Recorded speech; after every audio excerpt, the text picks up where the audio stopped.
This is Jamie Drummond for Good Food Revolution. I am here with winemaker Michele Manelli from Salcheto in Montepulciano, Tuscany. How are you today, sir? I'm very fine. What about you? Fantastic, fantastic. Now, you are looking forward to your 2019 harvest in Montepulciano. Let's start with the very basics for those who perhaps are unfamiliar with the region. We're not talking about Abruzzo here, we're talking about Tuscany. Please tell me a little bit about Montepulciano. Well, we are in the southeast of Siena province in Tuscany. We are quite internal appellations. I mean, more closer to the Apennines than to the seaside. So you have influence from both the mountains and the Mediterranean. I would say that if we make, for example, a comparison with our more famous cousins of Montepulciano, yeah, who are like 30 kilometers, like 20 miles distance from here, so very close. They're definitely more influenced by the sea. We're a little bit more influenced by the Apennines or the mountains. So we're going to get a more continental climatic compared to them. So more excursions between day and night, hotter in summer, colder in winter. This is one characteristic. The second main characteristic in Montepulciano is the presence climatically of a quite large lake, who's not within the appellation, but just bordering it, the Trasimeno Lake. Look it from above, from flying over the area. The lake is almost as big, actually it's a little bit bigger than the appellation. Huh. So it is going to influence by providing a slight humidity in the air, so a nebulization of water, which will filter the light and create a condition which will lower the irradiation of light particularly.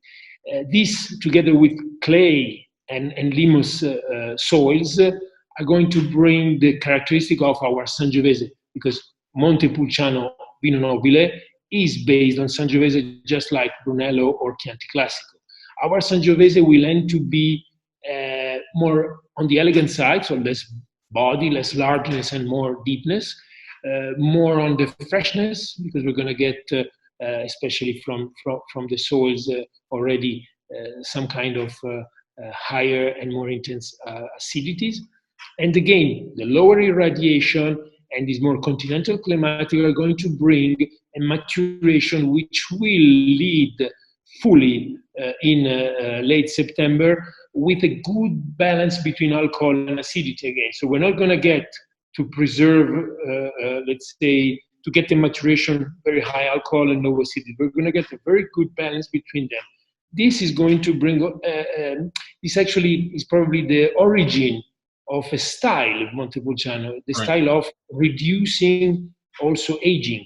The wood aging in Montepulciano is up to 2 years compared to the 4, for example, again, of our friends of Montalcino, because we are going to will to preserve this fragrancy and crispiness of our Sangiovese, and at the same time, we're not going to fear aging. We're not aging in wood, so we may be fearing bottle aging, but we're not, because we have this great balance and technical maturation. So I think this is the picture of Vino Nobile: elegant, fresh, and fragrant. And let me also add that probably one other hint in the nose, which is also coming from the soils, that's giving a bit of our timber, is minerality. I know not a lot of people don't like to talk about this flavor, but I was about to ask, what does minerality mean to you? Because sometimes I think it's a bad word to use, but then sometimes it perfectly explains what I'm feeling in the glass. So what does minerality mean to you? Well, in the context of Montepulciano. I agree with those who claim that mineral have no flavor, and smell a stone, it doesn't smell of a stone, it smells of the dirt around it, so the mold or the earth or the soil around it. So, but that's the point, earthiness to me is a kind of minerality. Right. Animal, the animal sweat, in some ways is again a concept of minerality. So I think that these two are the the main, how can I say, flavor families that I consider, for example, related to minerality. Okay, and let's speak a little bit about your house, Salcheto, and your role within the house.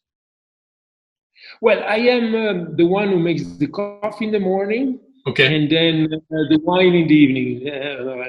Actually, we're a small operation. Not it's not anymore what I founded some 22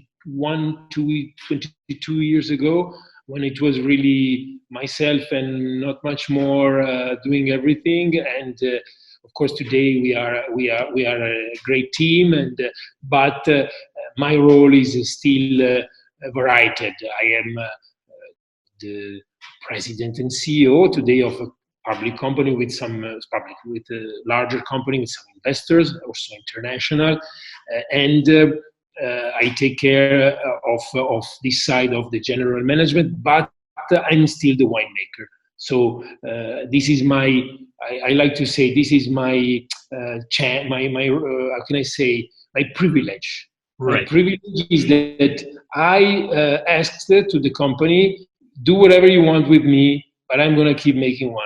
And so all the decision about picking, blending, or whatever that has to do with wine, the romantic part of it, because there is a great romantic part. Yes, of course. Wine.